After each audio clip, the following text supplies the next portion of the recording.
Celeste é um jogo diferente. Não passarei pela história, mas passarei por pontos que o fazem ser esse jogo incrível que é. Dito isso, bora! Celeste é um dos melhores jogos que andei jogando ultimamente. Sempre que ouço sobre esse jogo é falando bem dele. Bom, não é pra menos, realmente é um jogo muito bom. Ainda mais se você for fã do estilo retrô e plataforma. Esse jogo surgiu como um protótipo e em apenas 4 dias em uma Game Jam da vida em 2018. Foi criado pelos canadenses Maddie Thorson e Noel Berry, junto com o estúdio brasileiro que cuidou da arte, o estúdio Miniboss. Também é responsável por criar o jogo Towerfall, jogo com o mesmo estilo gráfico de arco e flecha, mas esse é para outro vídeo. Game Jam, caso não saiba, explicando bem por cima mesmo, é um evento que reúne diversos criadores de jogos para competir entre si. Eles têm pouquíssimo tempo para criar esses jogos e apresentá-los. No caso de Celeste, foi um jogo criado em apenas 4 dias numa dessas Game Jams, e depois foi seguindo para a versão que temos hoje. Isso não é uma análise profunda do jogo, mas quem sabe isso não surja mais pra frente. E então começamos. Tomamos o controle de Madeline, a protagonista dessa aventura.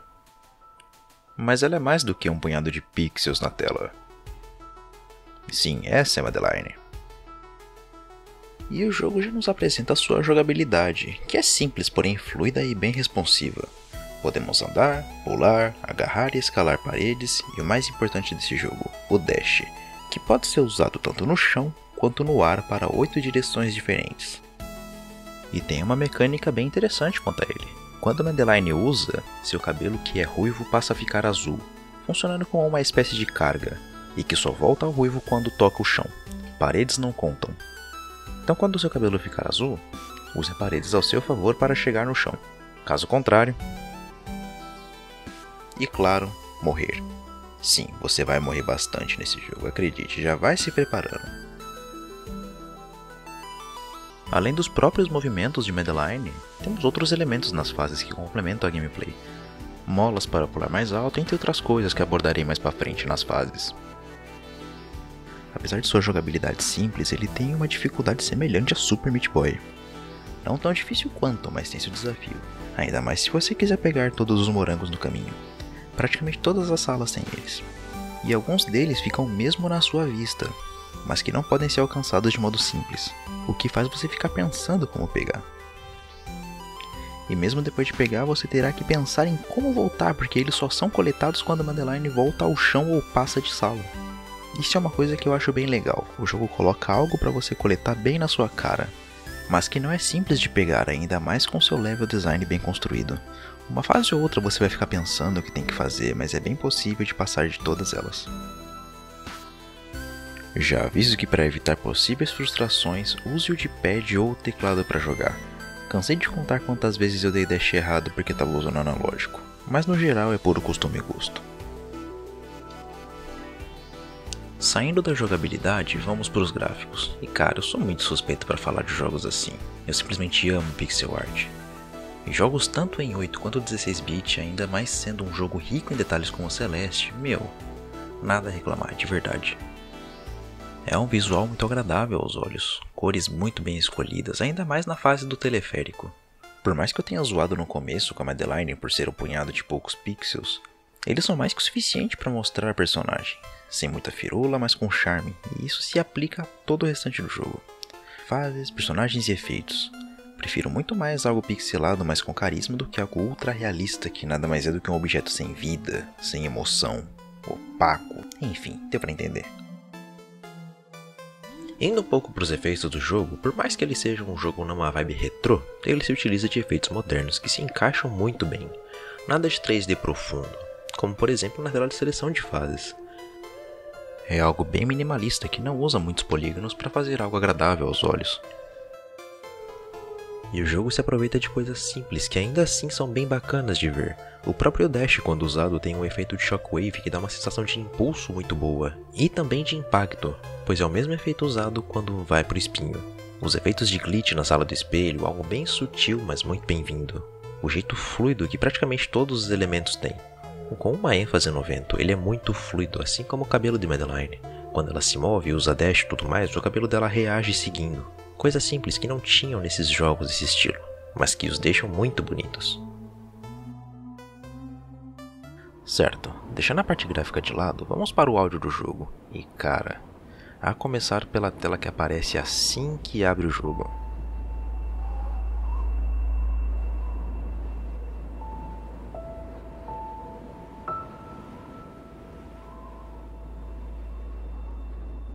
A primeira vez que abri o jogo, fiquei uns bons segundos apreciando isso. É muito imersivo, ainda mais quando o jogo se trata de uma escalada de montanha. O som do vento forte lá de cima, com um piano bem presente, podendo ouvir até o apertar da tecla. Ainda mais com esse som grave que fica se intensificando. É realmente algo bem imersivo. Mas o jogo tem bem mais que isso. Desde a tela inicial até o final do jogo, somos apresentados a músicas incríveis, praticamente sempre com um piano bem presente. E cada fase, assim como seu gráfico e mecânica, tem sua música.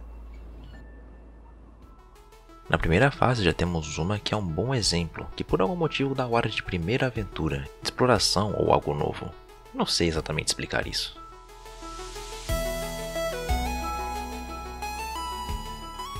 Outra que é bem marcante é a música da fase do Sr. Oshiro, algo mais sobrenatural.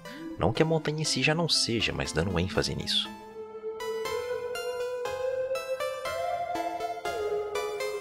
Sem tirar o carisma da fase ou sendo algo irritante de ouvir. Tá bom que música boa é algo bem relativo e varia de pessoa para pessoa, mas cara, esse jogo tem uma trilha muito boa.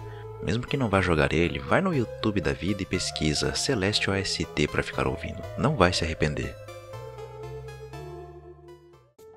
O som dos efeitos também são bem gostosinhos e cumprem bem seu papel. O do Dash dá uma sensação de rapidez junto com a Shockwave. O som de morte é um pouco mais impactante, mas ainda assim suave. E o som de pegar morangos é algo bem satisfatório. Indo para as fases do jogo... Bom, cada uma tem seu tema e tudo mais. Mas o foco mesmo dessa parte do vídeo é para as suas mecânicas e gimmicks, ok? Dito isso, bora! A primeira fase nos apresenta algo interessante. Esses bloquinhos com um semáforo no meio deles se movem numa correia quando Madeline sobe ou gruda neles, os fazendo mover bem rápido. Isso não só pode, mas tem que ser usado pelos jogadores para progredir ou alcançar morangos pela fase. E também nos é apresentado esse cristalzinho verde. Ele serve para resetar o dash no ar, fazer você percorrer mais caminhos voando, bem tranquilo. A segunda não apresenta nada demais até passar da cutscene do espelho, aí o tema muda, ficando mais mística e esses blocos que antes eram sólidos passam a ficar líquidos, gelatinosos? Bom, não sei, mas servem para Madeline usar o dash entre eles. Quando o dash é usado neles, ela vai percorrer todo o caminho do bloco em linha reta na mesma direção que usou o dash, então se tiver uma parede no final dessa direção, faz de novo. E também tem algo que quem jogou os Marios 3D da vida vão pegar. Essa personagem que surge passa a te seguir imitando todos os seus movimentos, não deixe ela te pegar. Quanto mais avança na fase, mais clones para te atrapalhar. Mas no mais, é isso. A terceira fase, o Hotel do Sr. Oshiro. Aqui é bem provável que seu contador de morte dispare. No início, nada demais, o próprio jogo nos influencia a usar uma mecânica interessante. Ao passar de sala ou tela, Madeline reseta o seu dash, então se você ir subindo no canto da tela com o dash indo e voltando entre as salas, você consegue altura para pegar a chave, um ponto bem legal. Bom, agora dentro do hotel onde as coisas ficam realmente complicadas. Esses bichinhos pretos com olhos vermelhos são porre, ficam indo pra lá e pra cá servindo de obstáculo durante toda a fase, já sabe né? Tocou? Faz de novo. E como os checkpoints sempre são no começo da sala, algumas te darão um bom trabalho para passar, mas nada impossível. Após esse sofrimento, indo embora do castelo, aparece um boss para te atrapalhar junto com essas bolhoquinhas. Ele não tem barra de vida e é bem fácil de esquivar. Também dá para dar um pulo na cabeça dele no meio desses ataques para deixar ele fora da tela por alguns segundos, fique esperto. A quarta fase, a fase do teleférico. Bem provável que seu contador dispare de novo. Aqui temos a mecânica de vento, aquele que é bem fluido. Ele pode ser tanto forte quanto fraco, e o seu dash funciona um pouco diferente nele. Usando contra o vento, seu dash é mais forte. Se usar a favor do vento, seu dash é mais fraco. Também tem esses blocos com setas que ativam quando sobe ou gruda neles, indo só para aquela direção, a não ser que seja um que tenha tipo um botão em seus lados. Ficando no lado ou em cima onde está esse botão, você tem um leve controle sobre ele, e algumas sessões serão necessárias levar ele até o final da sala. quando esses blocos batem na parede, quebram e se reconstroem onde estavam. Outra mecânica adicionada nessa fase são essas bolhas verdes. Encostando nelas você pode escolher a direção que ela vai, tipo o seu dash mesmo, e ela também reseta o seu dash. Pense bem antes de agir. A quinta fase é mais escura e focada em puzzle. Apertar botão ali para abrir porta que deixa o caminho mais fácil aqui, pegar a chave lá para progredir ali, coisas assim. Vai ficar um bom tempo explorando essa fase. Ela tem essas bolhas vermelhas que funcionam como um canhão do Donkey Kong. Se joga numa delas, escolha a direção e ela seguirá reto sem parar, podendo muitas vezes terminar num teto ou parede de espinhos. Para sair basta usar o dash na direção que quiser. Também tem umas plataformas que se movem somente quando usa o dash, algo bem interessante que te custará algumas tentativas. Algo que também é adicionado são esses inimigos que irão na sua direção quando te verem, porém eles não te enxergam e nem passam dessa parede clara, assim sendo seu ponto seguro nas salas. Um pulo na cabeça deles e eles ficam bem menos ofensivos. O avanço desses bichos também podem ser usados para quebrar esses blocos vermelhos pelo mapa para pegar mais possíveis morangos ou só liberar caminho. E ainda tem mais.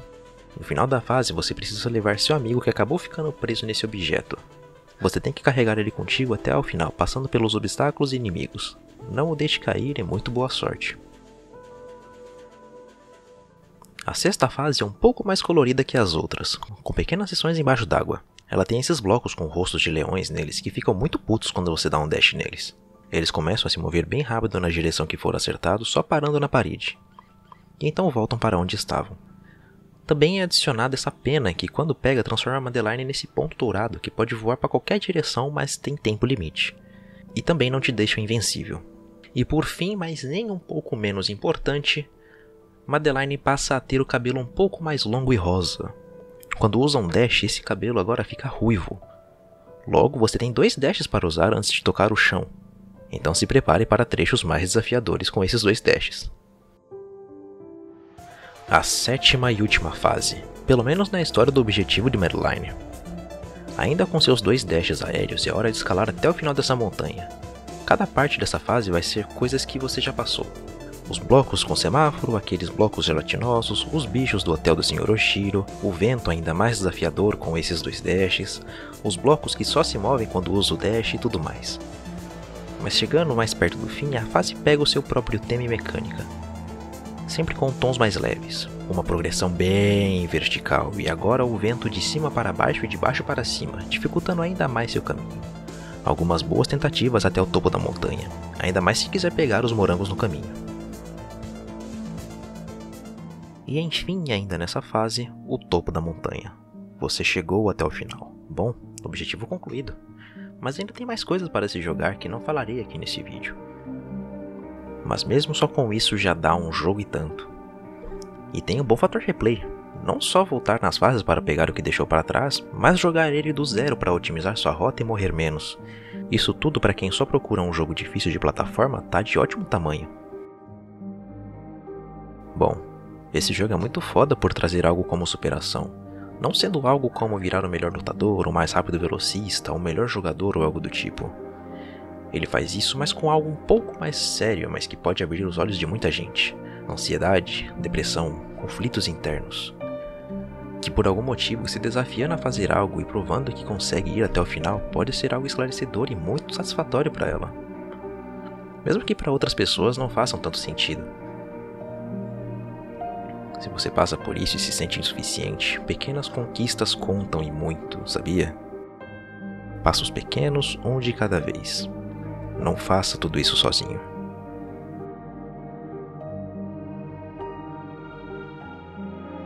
Recomendo fortemente que jogue esse jogo. Seja por se identificar com a personagem, por curtir um bom jogo de plataforma desafiador ou simplesmente por curtir uma boa trilha sonora e arte. Não vai se arrepender nem um pouco. Muito obrigado por ter acompanhado esse vídeo até aqui. Deixarei outro agora no final. Se inscreva para mais conteúdo desse estilo. Fique bem, sou eu, Mancer, e até mais.